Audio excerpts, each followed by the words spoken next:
All right. Well, so thanks for everyone for joining us. My name is Courtney Cochran. I'm the program director for Collegiate Sales Society, or CSS. And for our newcomers, CSS is the #1 community for the next generation of sales leaders. And we really work to create lifelong leaders through sales education, networking, and career opportunities.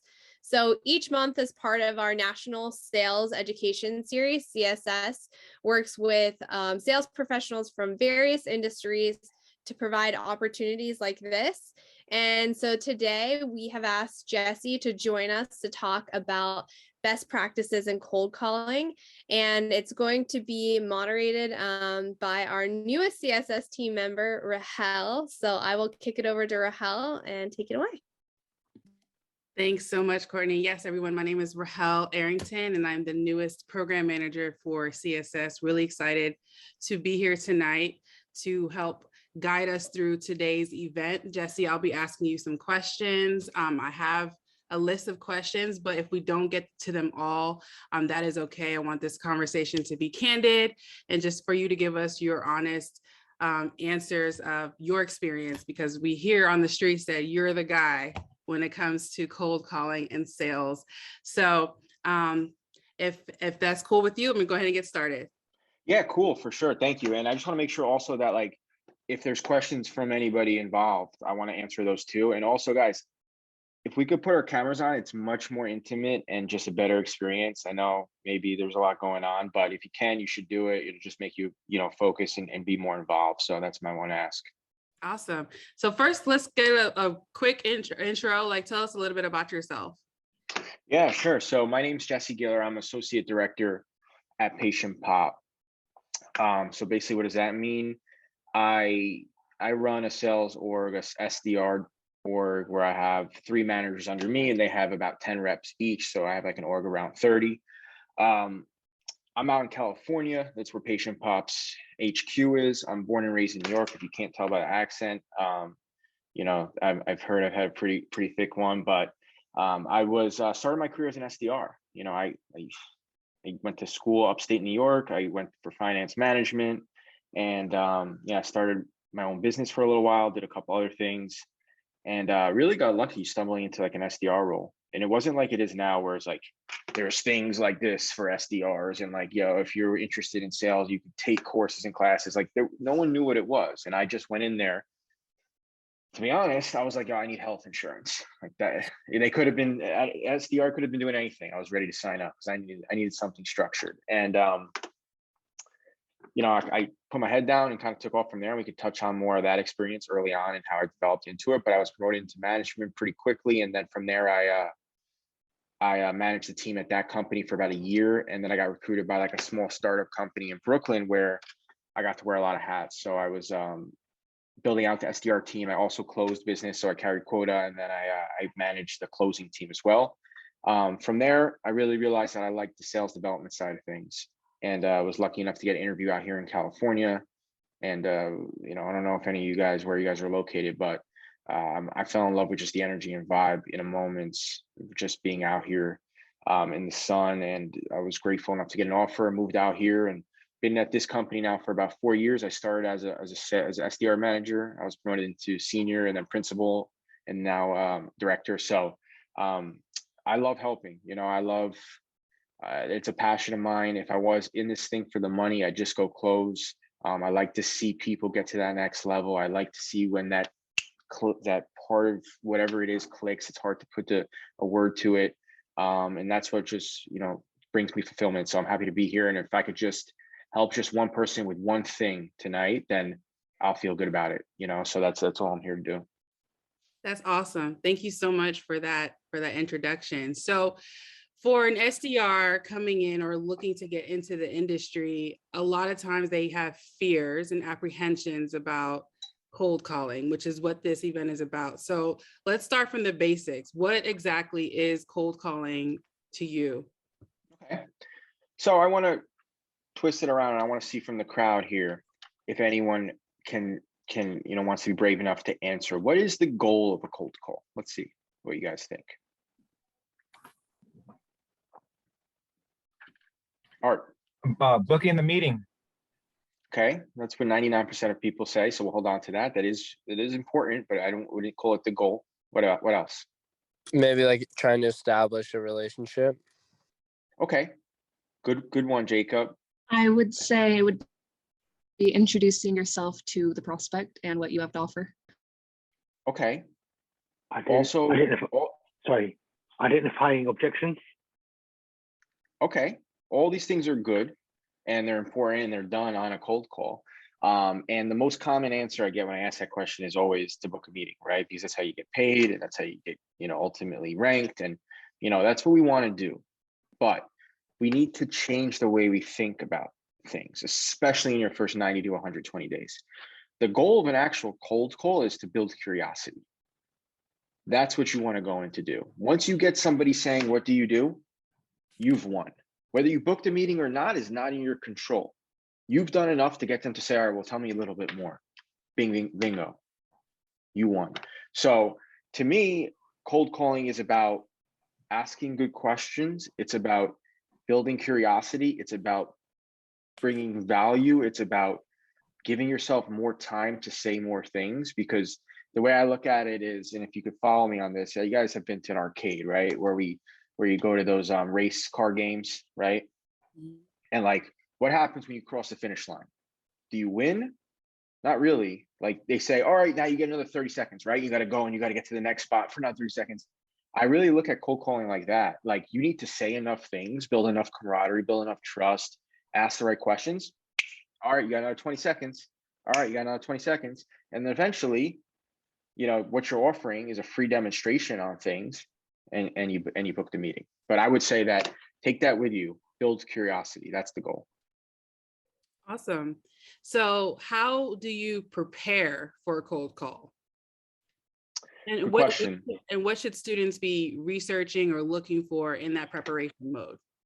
Yeah, great question. Really depends on industry, depends on who you're calling, a lot of different things. Like, we call into private practice doctors. That's what my company does. And we help them build their online presence, and we help them bring in more patients, and we help them, you have a good reputation online and things like that. And there's a very thin line there, because over preparing for a call is just as bad as not preparing at all, right? Now, what does preparation actually create, guys? What does preparation give you? A plan. Okay, I like that. What else? It gives me confidence. That's the word I'm looking for. Confidence. I think about confidence all the time, because to me, it's the number one enigma of the world, of like the difference maker, right? If anybody you look up to, what do they have? Confidence. And I've thought about, how can you create confidence? How can you create it? You fake it, all these things. The one thing that you have in your control when it comes to confidence is preparation. Are you guys in school right now? Or a lot of you still in school? Yeah, okay, good. Because I like to use this example when I talk about this. When I was in college and I had an exam and I didn't know what the hell was on that exam, I did not want to go to that classroom. I remember, I was prepared and I did well in school. I was like a B+, A- student overall. You guys are probably a lot smarter than me, but I would go, there was one class where, it was like twice a semester or something, or 3 times. And I didn't know we had this midterm. And I was like in the back of the row, like, oh, I don't want to, I don't want to be here, right? And then I had another class where I studied all night and I felt good. I was the first one in the first row with a sharpened pencil. Like I wanted to take that exam, right? Like my confidence was at an all-time high because I prepared. And that's what you have in your control. You see these athletes, you see these actors and actresses performing at a high level. They're working at that shit all day to put themselves in position to perform, right? So when I think of preparation, it's going to give you confidence because you're going to understand more. But there's a point where you can over prepare. And then you're looking at a lead for 15, 20 minutes. And then what happens on most calls, y'all?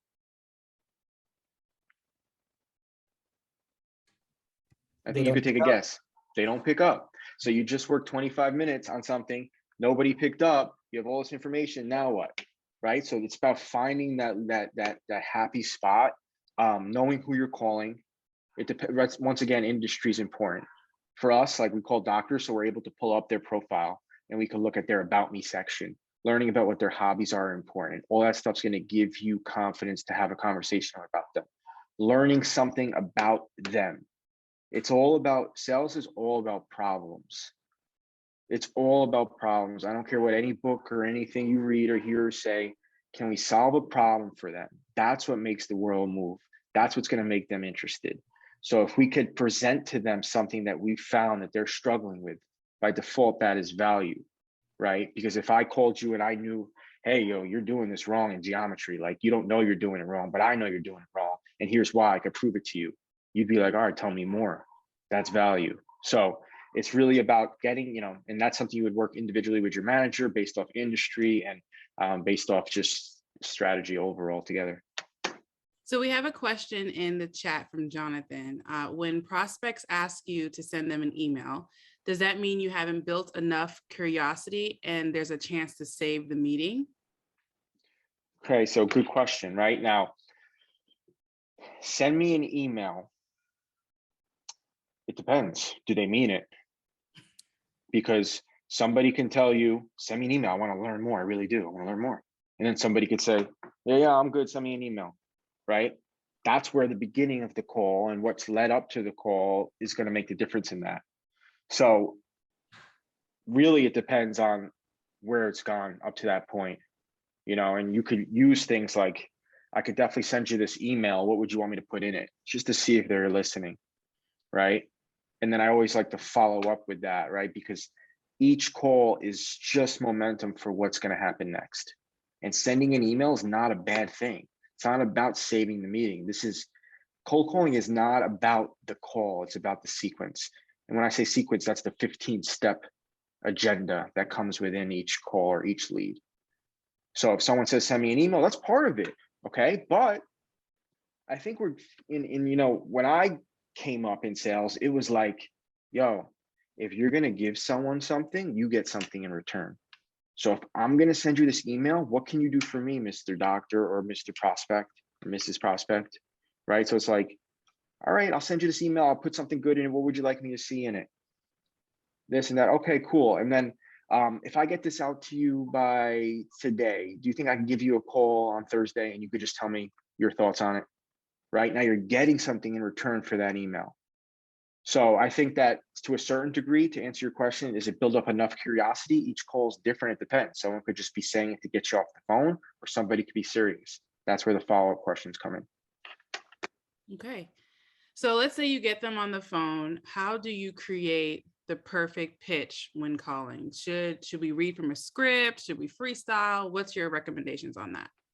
Yeah, so I think it just needs to be rephrased because there's no such thing as perfect, right? The goal is for you guys to find your voice and be who you are. I want you, if you were my team, I want you to talk to the prospects like you talk to your friends.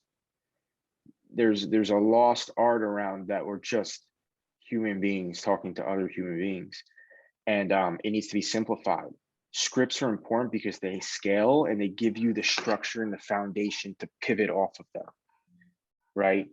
Because if you know what you're going to say and you know what the script is, that gives you the baseline. And then if the call's always going to go here, right? You're looking to bring the call here, which is your intention is to talk about a problem and build curiosity. It's never going to go like this. It's going to go like this and like this and like this and like this and like this, but it's up to you to steer it. You're the person who's going to control the conversation. How do you control a conversation? Wow, this is so great. How? Okay. I want to ask them. How do you guys think someone controls a conversation? For me, sometimes asking when a two question. people are talking, when Mhm. two people are talking, always in any type of relationship, there's someone in control. And once you're aware of this and you start looking at this in different aspects of your life, you'll start to see it. And that's the beautiful thing about sales. It's so much psychology and it's human behavior and it's things that you cannot prevent even if you know is coming. Say what you were going to say again. I was saying sometimes just asking questions, doing more discovery can help change what your prospect's about to say and keep them, talking for longer. And the more information you get, especially if you haven't prepared as you're not supposed to before the call, then you can personalize that pitch. You could get this tatted, okay? The person asking the questions controls the conversation. Always. You see it's an extreme form with, interrogations, right? The cop pulls you over. Where are you going? Where you come from? What's your name? What's your address? They're in complete control, right? We don't want to do that to prospects, but that's just to give you a perspective or an idea of it. That's awesome. Okay. So, how do you turn a cold call into a booked meeting?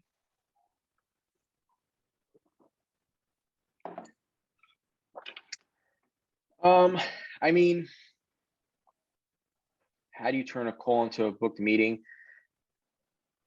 People buy off emotion and they justify the logic. I'm sure you all have heard of that, right? Like emotionally, we want to get them invested. So finding what the problem or pain point is around stuff that they're dealing with is the most crucial part to any sale, right? Because when I say pain point, what do you guys think that means? Give me a business, or has anyone made a cold call before in the past at a company? Okay, so give me the company. What's the company? My company's Nooks. I think my co-founder already had a demo with I you. did speak to your co-founder. Yeah, he never followed up with me, actually. You could give him some shit on that. I will.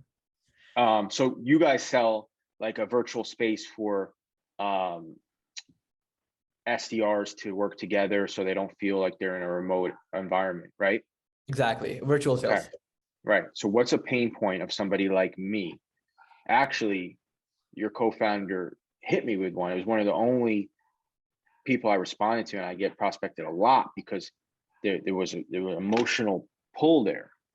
And I gave him some feedback. He sent me like a 5-minute video, and I was like, yo, that's way too long, but you're lucky I listened. But so tell me, because I want to make my point. What's a pain point? A pain point is, as a manager, it's hard to figure out exactly where coaching is needed, especially when you have a bunch of call recordings in Outreach or SalesLoft, or even while using Gong, you have a transcript, but there's so many calls that your reps are supposed to be making.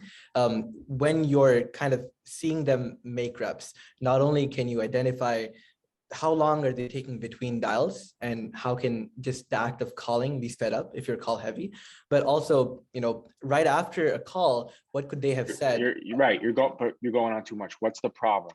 What's the problem that you're trying to solve at Nooks? Problem is real-time feedback helps a lot for reps. Why? Why does that matter to me? Not only can they understand it better and apply to the next call, but also a call script evolves constantly, right? And if you give feedback in a burst, how are they going to incorporate that into their daily life? Why does that matter to me? You'll get more meetings booked likely if the call. Okay. All right. Yeah. So now we get started. And why does that matter to me? Directly shows your team's performance, your success as a manager. Okay. Now we're getting some. Why does that matter to me? Your company gets more revenue and grows bigger. Okay. And why does that matter to me? You'll probably get more internal revenue as well, or grow as you're now director of sales, probably become VP of sales. Yeah. Now you're getting somewhere. And why does that matter to me? You're genuinely helping people and kind of getting more successful as a person, I guess. And why does that matter to me? That's an interesting question. Right? No, my reps booking more meetings means they're more fulfilled, which means I'm more fulfilled, which means I'm making more money, which means I can spend more time with doing things I want, which means I feel more peace, which means I'm more steady, that's what we need to talk about. The bullshit of like, oh yeah, you're this and that and the other, like under it all is the fact that like, we all want to be happy and we all want peace, and there's things in the way of that. And it doesn't mean you need to call me up and say, hey, do you need more, time to go on vacation? Although that I would respect that. There's a way to probably do that. But at the end of the day, we don't get to decide what someone's pain point is, right? So to answer your question, or to get back to it around like, how do you book a meeting? You uncover a problem, but the key is we're not telling people they have a problem, because I once again, I work with doctors. Okay. these guys go to school, these women go to school for so long. Everyone probably knows someone who's a doctor. My friend was in dental school for seemed like 20 years, and they get out and they're working their business. And I have Mary call them and say, "You're not showing up. Your reputation is terrible." How do you think that doctor is going to feel? Not good. Not good at all. Defensive. And then when somebody is defensive, it's over. It's over. You cannot win. This is not like he said, she said, like we're selling. So we don't tell them they have a problem. The key, and this is next level stuff, is to ask them questions to get them to uncover the problem. So to wrap this question, I would say is finding what you feel the pain or the problem can be. And once again, we don't get to choose that. We get to, try to take shots, ask questions to see if we can get them to uncover it. So along with that, the next question is referring to rapport. So how do you build rapport with the caller? I feel like it kind of goes along with that because you want to get those defenses down, of course. So what are some strategies on how you build rapport with your potential prospect? All right, I want to open it up. What do you guys think? What do you guys think? How do you build rapport? Think everyday life. How do you build rapport with people? If one of y'all, okay, good. I was gonna say by finding commonalities. I love it. I was gonna say the same. That's human behavior. Psychology cannot do anything about. If I came in and Eddie was wearing the same hoodie, okay, subconsciously by default, I like Eddie more than you guys. It's not true, and like, listen, I'm in the business of people, and it doesn't affect anything I do. At the end of the day, that's how human behavior works. Oh, Eddie's wearing the same hoodie as me. Eddie might have the same beliefs as me. Eddie might understand who I am. That's all subconsciously going through to anyone, to all of us. Okay, try to fight against it. You can't. How you build rapport? Learning about the way someone is, bringing it up, speaking them to about it, being charismatic, making a joke, compliments. Compliments are a great equalizer in sales. Once again, something that even if someone's doing it, because they're in a disadvantage, you still blush a little bit. You still, if I said, Joshua, I love your hat. I really like that hat. It's really, really nice. Like, that even now in role play, I'm saying that, but you still feel a type of way about it. You still do. You don't need to, I know you do. That's, it doesn't need to get on and like, there's a way to go about this. That there's just giving someone straight up compliments also can be done wrong. But to build rapport, to build trust is finding commonality. And the best way to do it is to bring a problem that they're facing. It shows that you know what you're doing. PatientPop, I'm able to look online and see these doctors' websites, right? I could see if it's performing or not. Then I'm able to call them and tell them, and not only tell them they have a problem, I'm able to prove it to them. That in its own is building trust.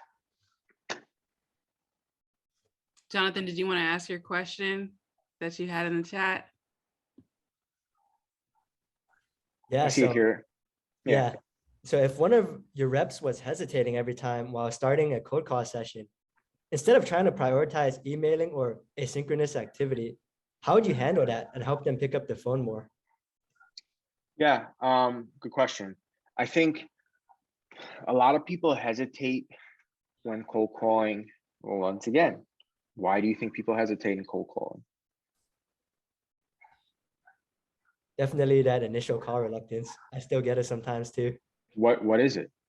Probably a little bit of not feeling ready, a little bit of nervousness. So preparation is part of it. The big thing is fear, right? And then you have to understand, okay, let's uncover that. What are we actually scared of, right? It's important to work through that.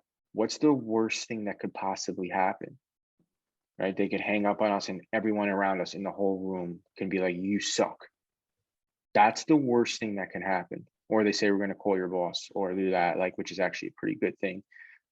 Sometimes it's happened to me and we've dealt with it with top performers, but judgment from others. Yeah. I mean, stems back to our cave dweller times, right? Like being an outcast and being shunned from the tribe was worse than death. Like, it's in our blood. We don't want that.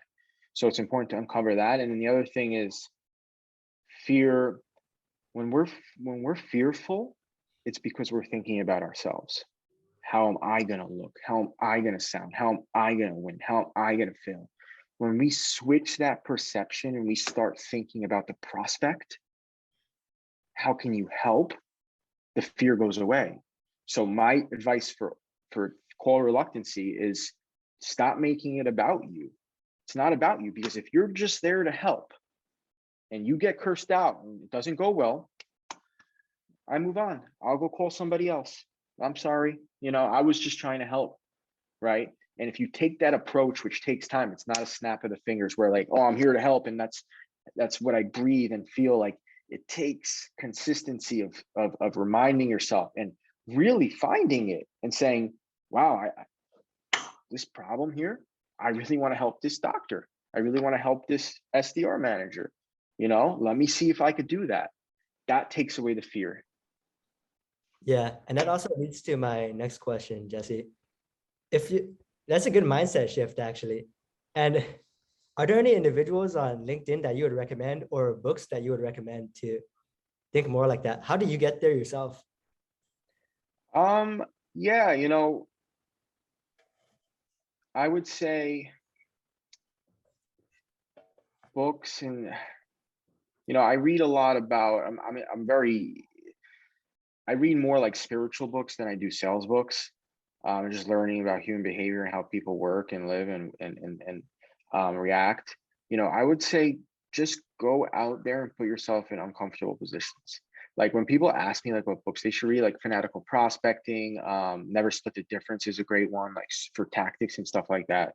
But my advice for the last year and a half has been like, you want to get into sales and SDR and all that, like, go talk to the waitress, go talk to a stranger. That uncomfortable burden that you feel, everyone feels that.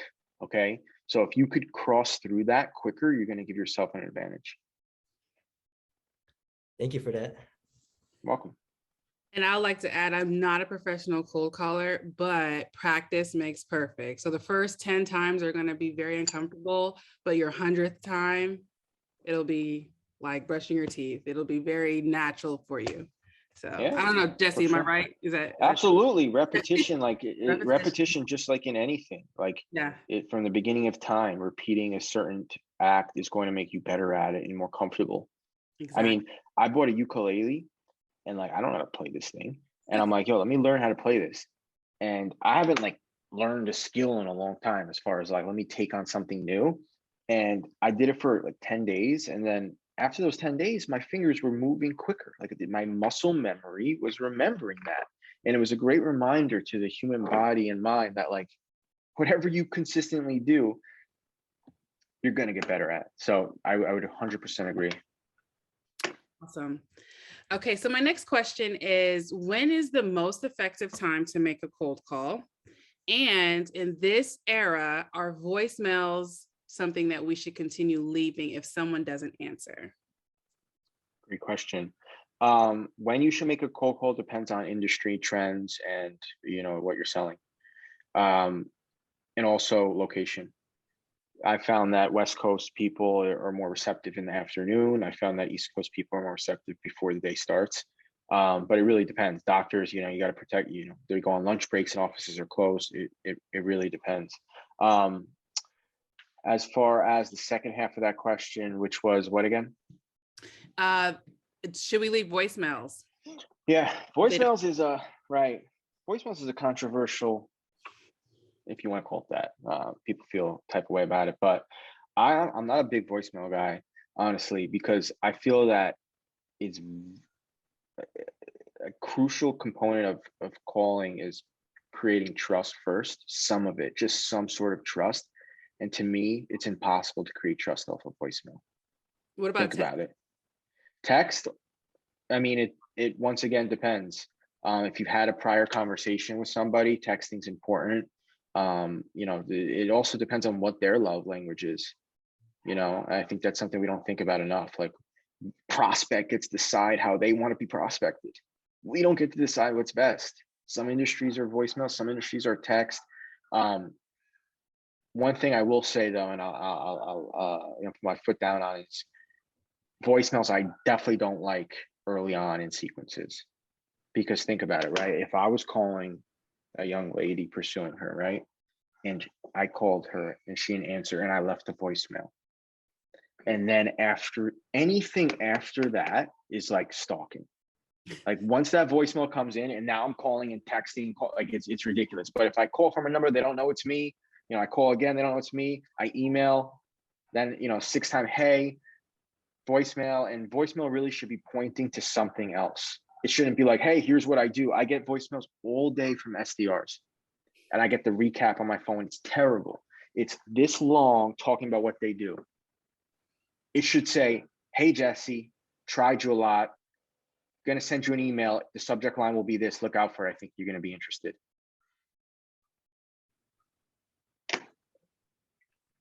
I love it. I had a direct question in the chat that asked, how do we come up with the value proposition for products? That depends on company, right? It depends on what your company is and what the problem that they solve is and what your prospects day-to-day is, right? And we get too caught up in like value prop and all these words and stuff like that. Like what are you trying, what does the company solve? What is the problem? For us, it's, doctors are struggling to see patients or retain them, or, they go to school forever. And then all of a sudden the business side of things is tough to handle. So like, that's what we want to speak about. We make that seamless, we make that clean. So it really depends.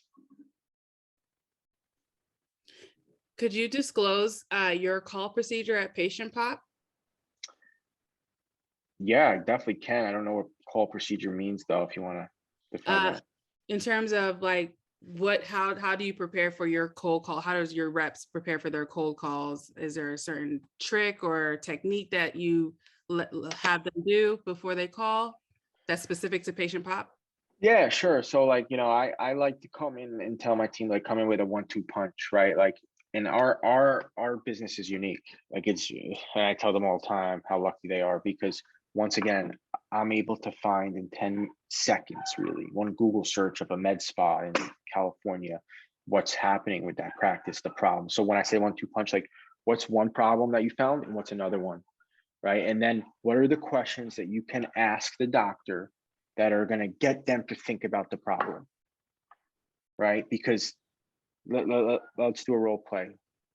Who wants to do a role play with me? I could try to explain, don't worry, I'll be the sales rep, but I want to try to explain the difference between, because are you guys following me when I say we can't tell them they have a problem? We have to ask them questions to get them to uncover the problem by themselves. Because people don't want to be sold, but they want to buy. You ever walk into a store and someone's like, hey man, come look at this. I got these shoes for you right here. And you're like, yo, get away from me. Like, I don't want to buy this now. Even though you're like, when that person leaves, I'm going to buy. People want to buy, they don't want to be sold. And we need to give them the runway for that. Right? So we could come back to the role plans, but we can move forward. You sure? Yeah, whatever you guys want. Okay.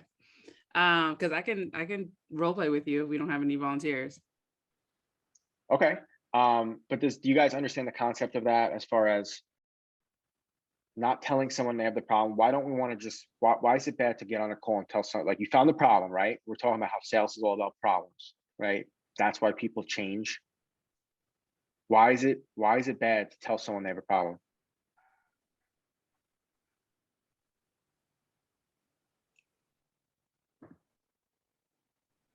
People don't like to view themselves negatively. Absolutely. They'll get defensive, right? That's the main thing. They'll get defensive. And once you're defensive, what happens? You're no longer what? Once you're defensive, you're no longer what? In control. That's for sure. What else? It starts with an L. Listening. Listening, right? So if I was selling houses and you lived on the street, right? And I came into you and said, you need to get off the street. Your stuff's going to go everywhere. There's no way to protect it. it's terrible out there. People are stealing your stuff. Like, I have this house. It's $20. You want to buy it, right? How do you feel for that, Rahul? I don't know. Sure, I'll buy it. Okay, well, that's usually not how it goes. But like, if I come in $20 and no inflation. right, $20 is a good price for a house. Definitely, guys. If you guys get houses for $20, you should jump on that. Well, I would say that you belittled my situation, so it would make me not as open to taking the offer from you. Right, exactly. No matter how badly you want it. Now, if I said Juliet, I said, "Hey, how you doing, Juliet? My name is Jesse Gittler. I sell houses for California 101, and just wanted to ask you a couple questions. Is that all right?" Yeah, of course. Right. So, how long have you lived out here? It's been about 3 years. 3 years. Okay, cool. And then, what do you do like with your things when it rains? Usually have to pack it up and take it somewhere covered. Okay. And how long does that take? Depending on how much I want to take. Right. A And couple then hours. do you sometimes and then you just go down that path, right? Now she's thinking, and this is an extreme example of it, right? But in Juliet's head, in that person's head, thinking, wow, I don't know what to do. My stuff does get ruined. This does take long, right? You're just opening it up, and then you're coming in. You see this, for lack of a better example, with people who struggle with addiction at its highest cost, right? Like their lives are upside down, and you have family members telling them, you need help. And what do they say?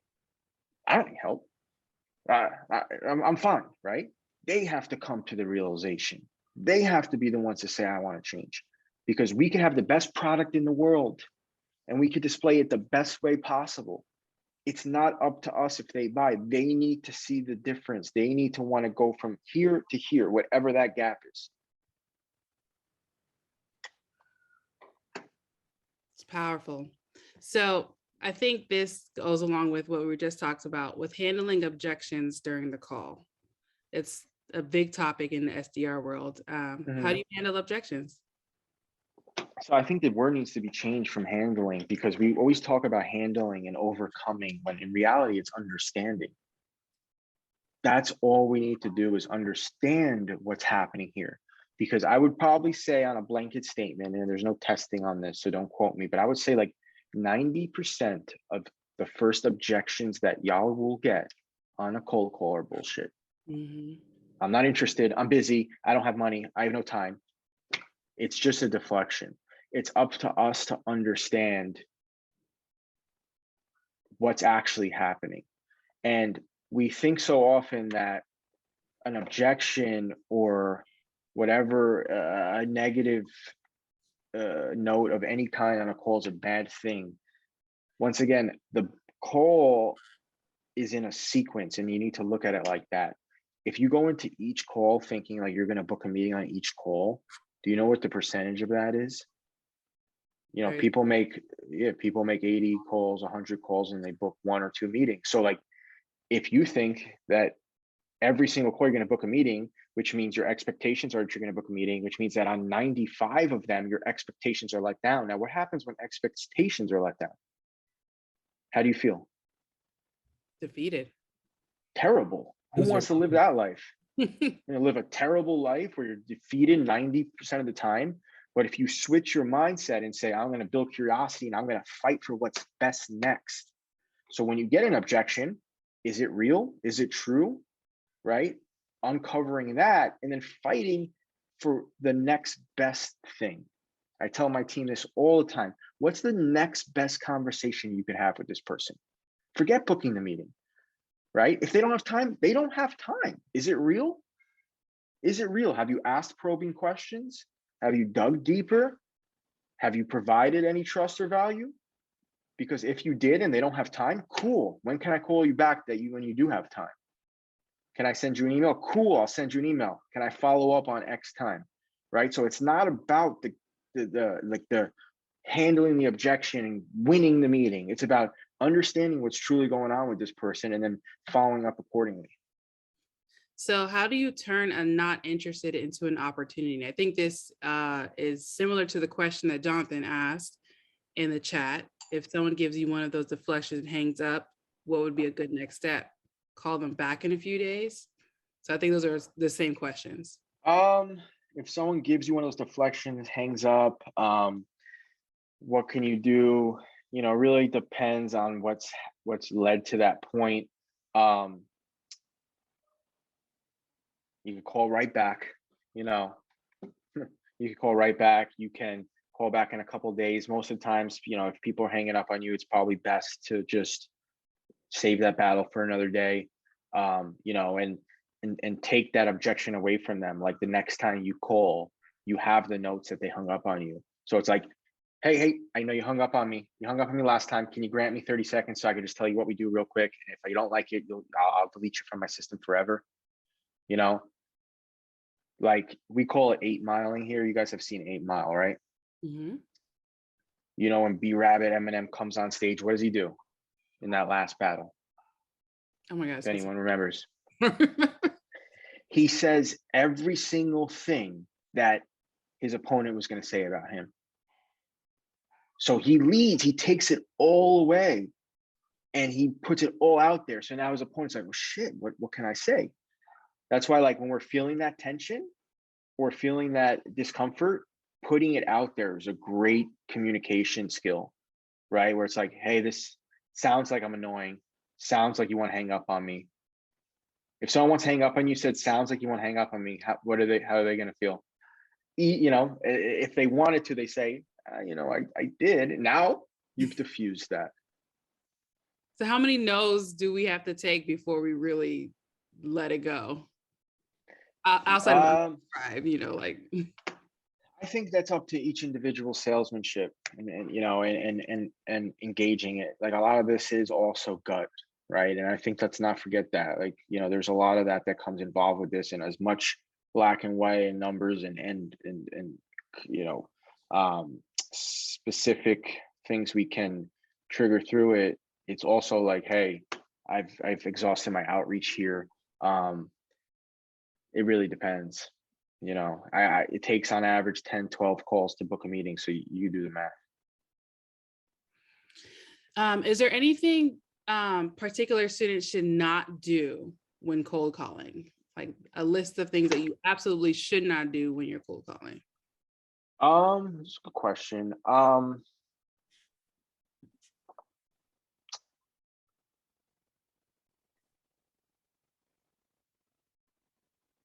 Absolutely should not do. You know, I would say one thing that, you know, pet peeve of mine is when SDRs and people calling are like, I don't, you know, I'm just an SDR, you know. I'm just here to cold call. Like you belittle yourself so much that, like, what do you think they're gonna, you know, the relationship that you're gonna build with them. I would say don't feature dump. Like just come on and start talking about all the features you've lost them, right? Have a conversation. Like just, you know, open it up normally, get some rapport back and forth first before you start spitting things out. Absolutely should ask for the meeting. I think that if you just ask for the meeting 2 or 3 times on every call, you would be winning by default. Because most of the time, y'all, we get through the entire call and we didn't even ask for what we want. The fastest way to get what you want in this world is to ask.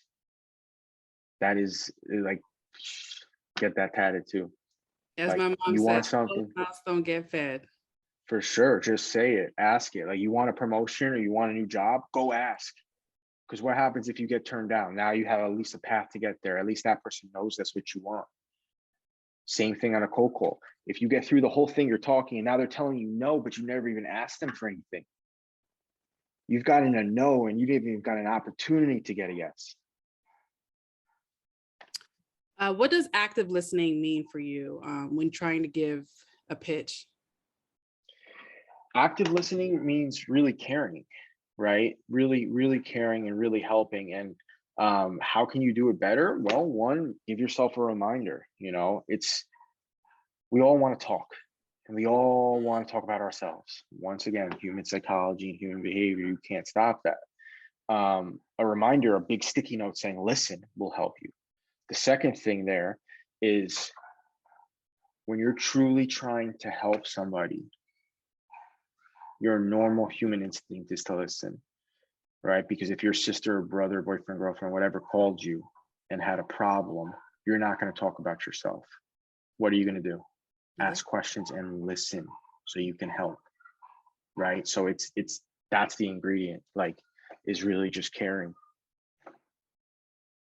taking notes, following up, like being prepared. Because here's another thing, if we're not prepared, what are we doing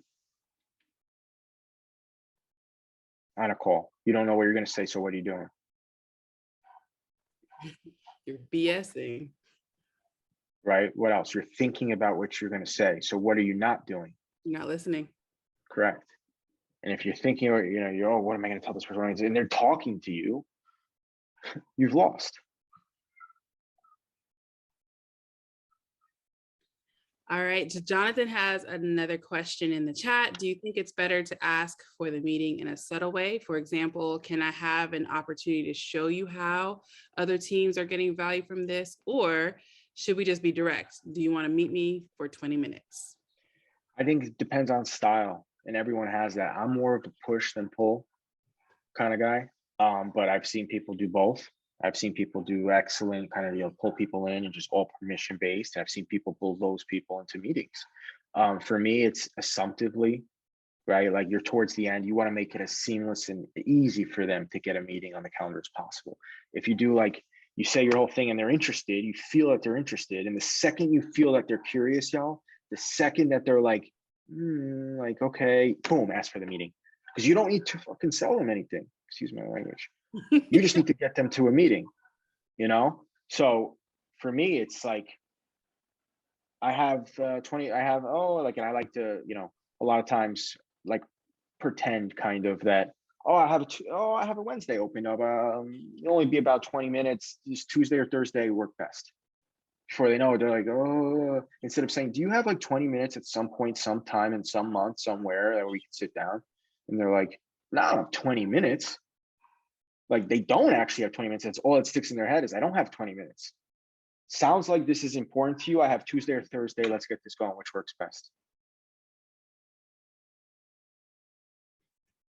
This is some really, really powerful insights. Jesse, thank you so much. I want to open the floor for any more questions. We have a couple more minutes left. These have been really great questions, but if you guys have any other ones, please feel free to use the chat, or you can shout it out loud if your camera's on. Jesse loves that. We would love to see your smiling faces for any questions. It could be anything too, guys. Any questions at all, about, career, sales, life, whatever's on your mind.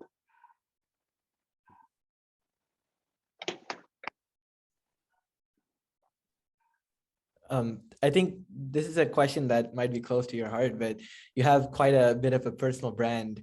How much of that was kind of just telling your story, being authentic, and how much of that actually helped you either as an SDR or an AE? I'm not sure when you started on LinkedIn, but get prospects, get inbound from there, because I feel that SDRs are venturing forth into the marketing sphere. So I'd love to hear about your LinkedIn journey a bit. Yeah, good question. I think, this is the age of brands, right? And I think everyone's talking about it, and LinkedIn is getting flooded, and that's cool. It's all good. It's important. I like it.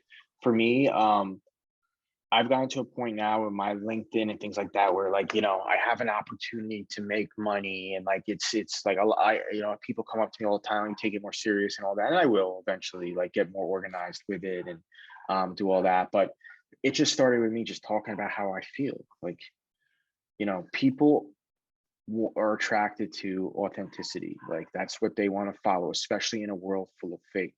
So I would definitely encourage all of you to create a brand, whatever that is, and don't focus so much on I actually wrote something the other day about this. Like, focus on the results, and the brand will follow. Like, my brand is where it is because I can say something on LinkedIn and I work with 300 people that can back it up.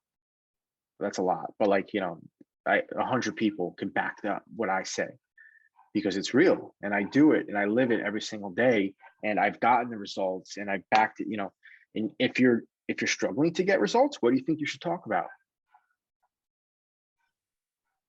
It's a question. What do you think you should talk about? Talk about the struggles. Right. Yeah. Talk about what's going on with you. Like, if you can help one person do one thing, just like what I said to y'all in the beginning, you're thinking about others, not yourself, that'll come across correctly.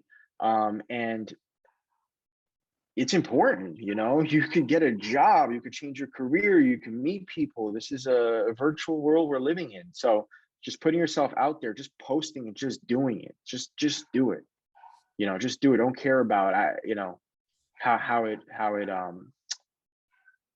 it goes, detach from the outcome and just do it. Joshua had a question. How can you revoke a bad first impression? Okay, good question. Also on LinkedIn, guys, I'm in this like sales tournament or something, like they did, like Lead IQ rolled out this thing, like, I don't know, it's like a bracket. So definitely like go vote for me. I'm actually about to plug that real quick. It's kind of corny, but I don't really like to lose. And listen, I give you guys some good tips, no? Yes, we will all go vote. Yeah, go vote quick. Oh, it's 50-50 right now. So let me see. How can I copy this? Copy link.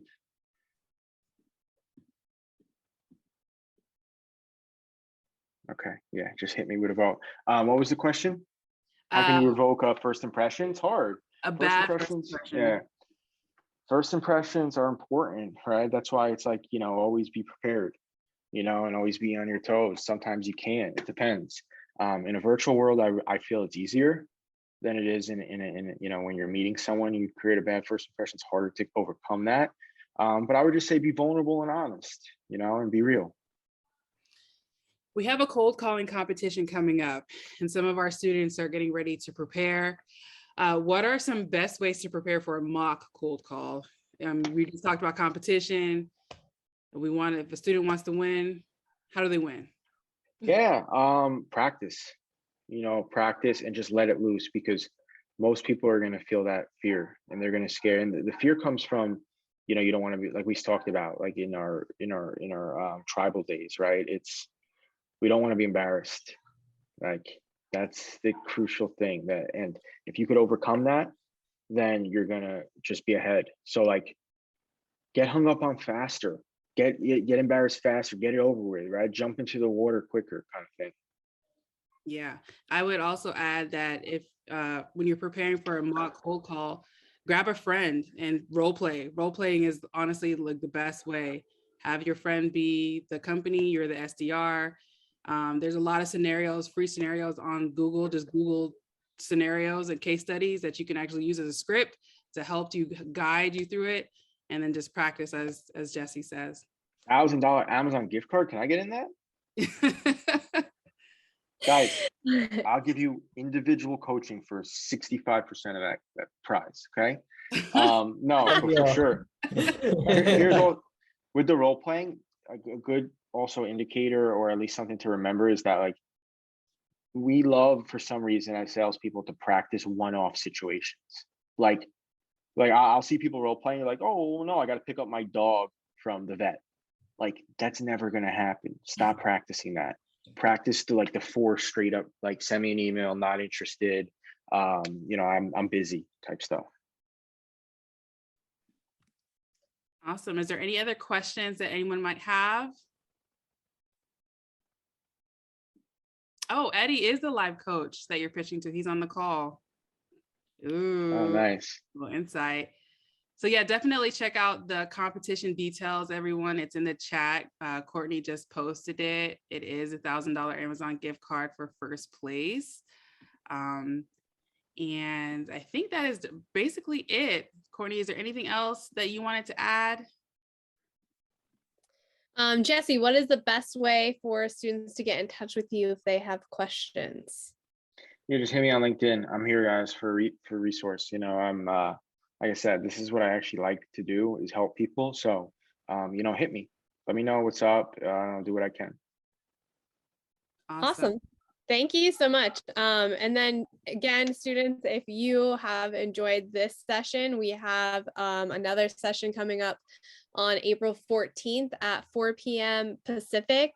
And Gardner is going to have a couple professionals from their team joining us to talk about building your sales pipeline.